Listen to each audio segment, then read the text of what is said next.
जय श्री कृष्णा दोस्तों, राधे राधे। आप सभी का हमारे चैनल में एक बार फिर से स्वागत है। आज से फाल्गुन मास की शुरुआत हो चुकी है। फाल्गुन मास बहुत ही शुभ माना जाता है। आज से हम सभी फाल्गुन मास में सुनी जाने वाली श्रीमद् भागवत पुराण का श्रवण करेंगे। फाल्गुन मास में भागवत पुराण सुनने का बड़ा ही महत्व है। जो भी व्यक्ति भागवत पुराण की कथा का श्रवण करता है या पाठन करता है, उस पर भगवान श्री हरि की कृपा सदैव बनी रहती है और वह सभी सुख भोग कर मोक्ष को प्राप्त करता है। आप सभी इन कथाओं का श्रवण अवश्य ही करिएगा। तो आइए शुरू करते हैं भागवत पुराण का पहला अध्याय। प्रेम से बोलिए जय श्री हरि विष्णु। सच्चिदानंद स्वरूप भगवान श्री कृष्ण को हम नमस्कार करते हैं, जो जगत की उत्पत्ति, स्थिति और विनाशक के हेतु तथा आध्यात्मिक, आदि दैविक और आदि भौतिक तीनों प्रकार के तापों का नाश करने वाले हैं। जिस समय श्री सुखदेव जी का यज्ञोपवीत संस्कार भी नहीं हुआ था तथा लौकिक वैदिक कर्मों के अनुष्ठान का अवसर भी नहीं आया था, तभी उन्हें अकेले ही संन्यास लेने के लिए घर से जाते देखकर उनके पिता व्यास जी विरह से कातर होकर पुकारने लगे, बेटा बेटा, तुम कहाँ जा रहे हो? उस समय वृक्षों ने तन्मय होने के कारण श्री सुखदेव जी की ओर से उत्तर दिया था। ऐसे सर्वभूत हृदय स्वरूप श्री सुखदेव मुनि को मैं नमस्कार करता हूँ। एक बार भगवत कथामृत का रसास्वादन करने में कुशल मुनिवर शौनक जी ने नैमिषारण्य क्षेत्र में विराजमान महामती सूत जी को नमस्कार करके उनसे पूछा। शौनक जी बोले, सूत जी, आपका ज्ञान अज्ञान अंधकार को नष्ट करने के लिए करोड़ों सूर्य के समान है। आप हमारे कानों के लिए रसायन अमृत स्वरूप सार गर्भित कथा कहिए। भक्ति, ज्ञान और वैराग्य से प्राप्त होने वाली महान विवेक की वृद्धि किस प्रकार होती है तथा वैष्णव लोग किस तरह इस माया मोह से अपना पीछा छुड़ाते हैं। इस घोर कली काल में जीव प्रायः असुरी स्वभाव के हो गए हैं। विविध कलेशों से आक्रांत इन जीवों को शुद्ध बनाने का सर्वश्रेष्ठ उपाय क्या है? सूत जी, आप हमें कोई ऐसा शाश्वत साधन बताइए जो सबसे अधिक कल्याणकारी तथा पवित्र करने वालों में भी पवित्र हो तथा जो भगवान श्री कृष्ण की प्राप्ति करा दे। चिंतामणि केवल लौकिक सुख दे सकती है और कल्प वृक्ष अधिक से अधिक स्वर्गीय संपत्ति दे सकता है, परंतु गुरुदेव प्रसन्न होकर भगवान का योग दुर्लभ नित्य वैकुंठ धाम देते हैं। सूत जी ने कहा, शौनक जी, तुम्हारे हृदय में भगवान का प्रेम है, इसलिए मैं विचार कर तुम्हें संपूर्ण सिद्धांतों का निष्कर्ष सुनाता हूँ, जो जन्म मृत्यु के भय का नाश कर देता है, जो भक्ति के प्रभा को बढ़ाता है और भगवान श्री कृष्ण की प्रसन्नता का प्रधान कारण है। मैं तुम्हें वह साधन बतलाता हूँ, उसे सावधान होकर सुनो। श्री सुखदेव जी ने कली युग में जीवों के काल रूपी सर्प के मुख का ग्रास होने की त्रास का अत्यंतिक नाश करने के लिए श्रीमद् भागवत शास्त्र का प्रवचन किया है। मन की शुद्धि के लिए इससे बढ़कर कोई साधन नहीं है। जब मनुष्य के जन्म जन्मांतर का पुण्य उदय होता है, तभी उसे इस भागवत शास्त्र की प्राप्ति होती है। जब सुखदेव जी राजा परीक्षित को यह कथा सुनाने के लिए सभा में विराजमान हुए, तब देवता लोग उनके पास अमृत का कलश लेकर आए। देवता अपना काम बनाने में बड़े कुशल होते हैं। अंततः यहाँ भी सबने सुखदेव मुनि को नमस्कार करके कहा, आप यह अमृत लेकर बदले में हमें कथा अमृत का दान दीजिए।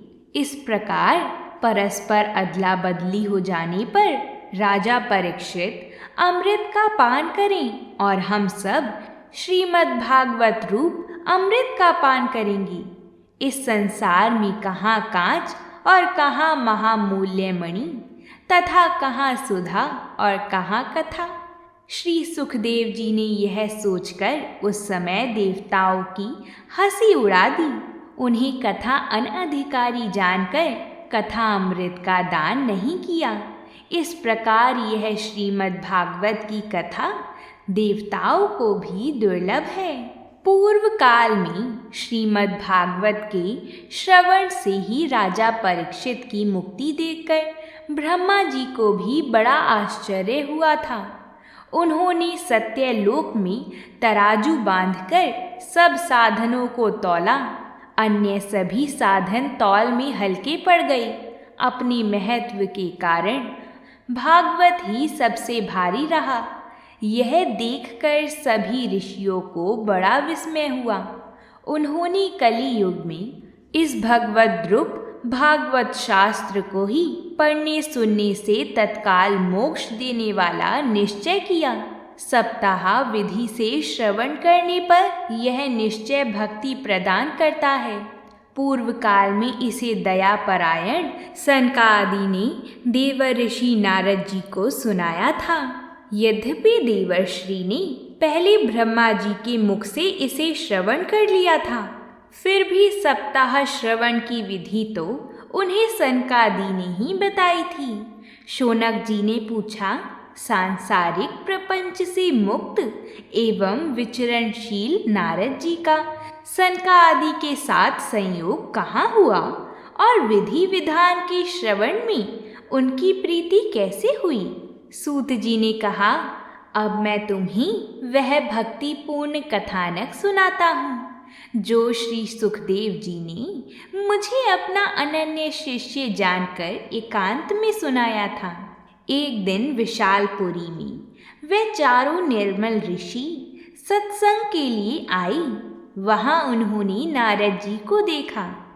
सनकादि ऋषियों ने उनसे पूछा, आपका मुख उदास क्यों हो रहा है? आप चिंतातुर कैसे हैं? इतनी जल्दी जल्दी आप कहाँ जा रहे हैं और आपका आगमन कहाँ से हो रहा है? इस समय तो आप उस पुरुष के समान व्याकुल जान पड़ते हैं जिसका सारा धन लुट गया हो। आप जैसे आसक्ति रहित पुरुषों के लिए यह उचित नहीं है। इसका कारण बताइए।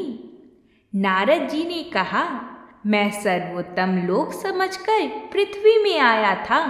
यहाँ पुष्कर, प्रयाग, काशी, गोदावरी, हरिद्वार, कुरुक्षेत्र, श्रीरंग और सेतुबंध आदि कई तीर्थों में इधर उधर विचरता रहा, किंतु मुझे कहीं भी मन को संतोष देने वाली शांति नहीं मिली। इस समय अधर्म के सहायक कली युग ने सारी पृथ्वी को पीड़ित कर रखा है। अब यहाँ सत्य, तप, बाहर भीतर की पवित्रता, दया, दान आदि कुछ भी नहीं है। बेचारे जीव केवल अपना पेट पालने में लगे हुए हैं। वे असत्य भाषी, आलसी, मंदबुद्धि, भाग्यहीन, उपद्रवग्रस्त हो गए हैं। जो साधु संत कहे जाते हैं वे पूरे पाखंडी हो गए हैं। देखने में तो वे विरक्त हैं, किंतु स्त्री, धन आदि सभी का परिग्रह करते हैं। घरों में स्त्रियों का राज्य है। साले सलाहकार बने हुए हैं। लोभ से लोग कन्या विक्रय करते हैं और स्त्री पुरुष में कलह मचा रहता है। महात्माओं के आश्रम, तीर्थ और नदियों पर विधर्मियों का अधिकार हो गया है। उन दुष्टों ने बहुत से देवालय भी नष्ट कर दिए हैं। इस समय यहाँ ना कोई योगी है, ना सिद्ध है, ना ज्ञानी है और ना सत्कर्म करने वाला ही है। सारे साधन इस समय कली रूप दावानल से जलकर भस्म हो गए हैं। इस कलयुग में सभी देशवासी बाजारों में अन्न बेचने लगे हैं। ब्राह्मण लोग पैसा लेकर वेद पढ़ते हैं और स्त्रियां वैश्यावृत्ति से निर्वाह करती हैं। इस तरह कलयुग के दोष देखता और पृथ्वी पर विचरता हुआ मैं यमुना जी के तट पर पहुंचा, जहां भगवान श्री कृष्ण की अनेकों लीलाएं हो चुकी हैं। मुनिवरों, सुनिए, वहां मैंने एक बड़ा आश्चर्य देखा। वहां एक युवती स्त्री खिन्न मन से बैठी थी। उसके पास दो वृद्ध पुरुष अचेत अवस्था में पड़े जोर जोर से सांस ले रहे थे।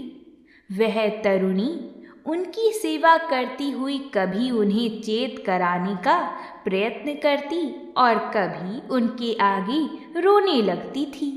वह अपने शरीर के रक्षक परमात्मा को दशों दिशाओं में देख रही थी। उसके चारों ओर सैकड़ों स्त्रियां उसे पंखा झल रही थी और बार बार समझाती जाती थी। दूर से यह सब चरित्र देखकर मैं उत्सुकतावश उसके पास चला गया। मुझे देखकर वह युवती खड़ी हो गई और बड़ी व्याकुल होकर कहने लगी, अजी महात्मा जी, क्षण भर ठहर जाइए और मेरी चिंता को भी नष्ट कर दीजिए। आपका दर्शन तो संसार के सभी पापों को सर्वथा नष्ट कर देने वाला है। आपके वचनों से मेरे दुख की भी बहुत कुछ शांति हो जाएगी। मनुष्य का जब बड़ा भाग्य होता है तभी आपके दर्शन हुआ करते हैं। नारद जी कहते हैं, तब मैंने स्त्री से पूछा, देवी, तुम कौन हो? ये दोनों पुरुष तुम्हारे क्या होते हैं? और तुम्हारे पास ये कमल नयनी देवियां कौन हैं? तुम हमें विस्तार से अपने दुख का कारण बताओ। युवती ने कहा, मेरा नाम भक्ति है। ये ज्ञान और वैराग्य नामक मेरे पुत्र हैं। समय की फेर से ही ये ऐसे जर्जर हो गए हैं। ये देवियां गंगा जी आदि नदियां हैं। ये सब मेरी सेवा करने के लिए ही आई हैं। इस प्रकार साक्षात देवियों के द्वारा सेवित होने पर भी मुझे सुख शांति नहीं है। हे तपोधन, अब ध्यान देकर मेरा वृतांत सुनिए। मेरी कथा वैसे तो प्रसिद्ध है, फिर भी उसे सुनकर आप मुझे शांति प्रदान करें। मैं द्रविड़ देश में उत्पन्न हुई, कर्नाटका बड़ी, कहीं कहीं महाराष्ट्र में सम्मानित हुई, किंतु गुजरात में मुझको बुढ़ापे ने आ घेरा। वहाँ घोर कलयुग के प्रभाव से पाखंडियों ने मुझे अंग भंग कर दिया। चिरकाल तक यह अवस्था रहने के कारण मैं अपने पुत्रों के साथ दुर्बल और निस्तेज हो गई। अब जब से मैं वृंदावन आई तब से पुनः परम सुंदरी सुरूपवती नवयुवती हो गई हूँ। किंतु सामने पड़े हुए दोनों मेरे पुत्र थके मंदे दुखी हो रहे हैं। अब मैं यह स्थान छोड़कर अन्यत्र जाना चाहती हूँ। ये दोनों बूढ़े हो गए हैं, इसी दुख से मैं दुखी हूँ। मैं तरुणी क्यों और ये दोनों मेरे पुत्र बूढ़े क्यों? हम तीनों साथ साथ रहने वाले हैं, फिर यह विपरीतता क्यों? होना तो यह चाहिए कि माता बूढ़ी हो। इससे मैं आश्चर्यचकित चित्त से अपनी इस अवस्था पर शोक करती रहती हूँ। आप परम बुद्धिमान एवं योग निधि हैं। इसका क्या कारण हो सकता है, मुझे बताइए। नारद जी ने कहा, साध्वी, मैं अपने हृदय में ज्ञान दृष्टि से तुम्हारी संपूर्ण दुख का कारण देखता हूँ। तुम्हें विषाद नहीं करना चाहिए। श्री हरि तुम्हारा कल्याण करेंगे। सूत जी कहते हैं, मुनिवर, नारद जी ने एक क्षण में ही उसका कारण जानकर कहा, देवी सावधान होकर सुनो, यह दारुण कलयुग है। इसी से इस समय सदाचार, योग मार्ग और तप आदि सभी लुप्त हो गए हैं। लोग शठता और दुष्ट कर्मों में लगकर अघासुर बन रहे हैं। संसार में जहाँ देखो वहीं सत्पुरुष दुख से मलान है और दुष्ट सुखी हो रहे हैं। इस समय जिस बुद्धिमान पुरुष का धैर्य बना रहे वही बड़ा ज्ञानी या पंडित है। पृथ्वी क्रमश प्रति वर्ष शेष जी के लिए भार रूप होती जा रही है। अब यह छूने योग्य तो क्या, देखने योग्य भी नहीं रह गई है और ना इसमें कहीं मंगल ही दिखाई देता है। अब किसी को पुत्र के साथ तुम्हारा दर्शन भी नहीं होता। विषय अनुराग के कारण अंधे बने हुए जीवों से उपेक्षित होकर तुम जर्जर हो रही थी। वृंदावन के संयोग से तुम फिर से नवीन तरुणी हो गई हो। अंततः यह वृंदावन धाम धन्य है, जहाँ भक्ति सर्वत्र नृत्य कर रही है। परंतु तुम्हारे इन दोनों पुत्रों का यहाँ कोई ग्राहक नहीं है, इसलिए इनका बुढ़ापा नहीं छूट रहा है।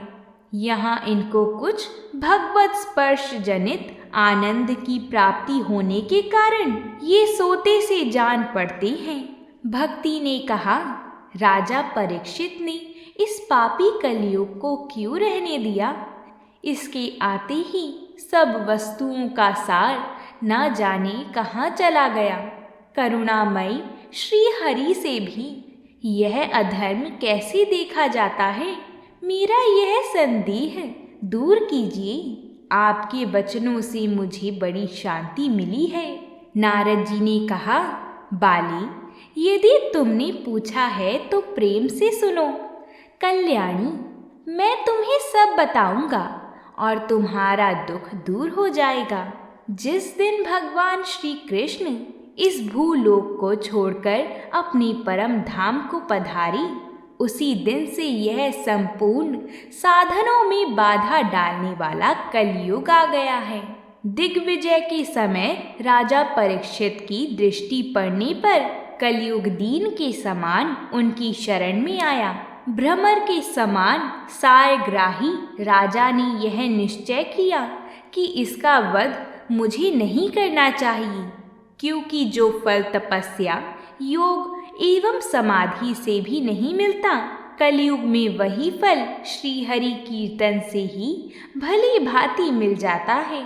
इस प्रकार सारहीन होने पर भी उसे इस एक ही दृष्टि से सारयुक्त देखकर उन्होंने कलयुग में उत्पन्न होने वाले जीवों के सुख के लिए ही इस समय लोगों के कुकर्म में प्रवृत्त होने के कारण सभी वस्तुओं का सार निकल गया है और पृथ्वी के सारे पदार्थ बीजहीन भूसी के समान हो गए हैं। ब्राह्मण केवल अन्न, धन आदि के लोभवश घर घर एवं जन जन को भागवत की कथा सुनाने लगे हैं, इसलिए कथा का सार चला गया।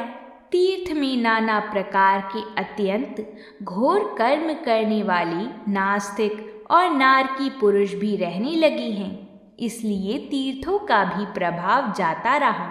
जिनका चित्त निरंतर काम, क्रोध, महान लोभ और तृष्णा से तपता रहता है, वह भी तपस्या का ढोंग करने लगे हैं, इसलिए तप का भी सार निकल गया। मन पर काबू न होने के कारण तथा लोभ, दंभ और पाखंड का आश्रय लेने के कारण एवं शास्त्र का अभ्यास न करने से ध्यान योग का फल मिट गया। पंडितों की यह दशा है कि वे अपनी स्त्रियों के साथ पशु की तरह रमण करते हैं। उनमें संतान पैदा करने की ही कुशलता पाई जाती है।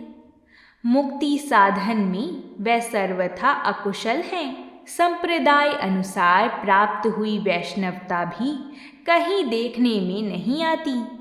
इस प्रकार जगह जगह सभी वस्तुओं का सार लुप्त हो गया है। यह तो इस युग का स्वभाव ही है, इसमें किसी का दोष नहीं है। इसी से पुंडरीकाक्ष भगवान बहुत समीप रहते हुए भी यह सब सह रहे हैं। सूत जी कहते हैं, शौनक जी, इस प्रकार देवर्षि नारद जी के वचन सुनकर भक्ति को बड़ा आश्चर्य हुआ। फिर उसने जो कुछ कहा उसे सुनिए। भक्ति ने कहा, देवर्षि आप धन्य हैं। मेरा बड़ा सौभाग्य था जो आपका समागम हुआ। संसार में साधुओं का दर्शन ही समस्त सिद्धियों का परम कारण है। आपका केवल एक बार का उपदेश धारण करके कयाधु कुमार प्रहलाद ने माया पर विजय प्राप्त कर ली थी। ध्रुव ने भी आपकी कृपा से ही ध्रुव पद प्राप्त किया था। आप सर्व मंगलमय और साक्षात श्री ब्रह्मा जी के पुत्र हैं। मैं आपको नमस्कार करती हूँ। बोलिए भगवान श्री हरि की जय हो। इस प्रकार फाल्गुन मास की पहली कथा और पहला अध्याय पूर्ण होता है। मैं आशा करती हूँ कि आप सभी को ये अध्याय समझ में आया होगा और आपको अच्छा लगा होगा। अगर आप सभी ने इस कथा का श्रवण भक्ति भाव से किया है तो कमेंट बॉक्स में जय श्री कृष्णा ज़रूर लिखिएगा, जिससे इस कथा का सम्मान हो सके। और वीडियो को लाइक ज़रूर करिएगा। कल हम फाल्गुन मास की दूसरी कथा को सुनेंगे। आप सभी उसका श्रवण अवश्य ही करिएगा। भगवान की कृपा सभी पर बनी रहे। सुख और दुख तो आते जाते रहते हैं, लेकिन जो एकमात्र भगवान के सहारे रहता है उसके लिए दुख कठिन नहीं होता और सुख के समय भी सर्वप्रथम वो भगवान को ही याद करता है। तो प्रेम से बोलिए जय श्री कृष्णा।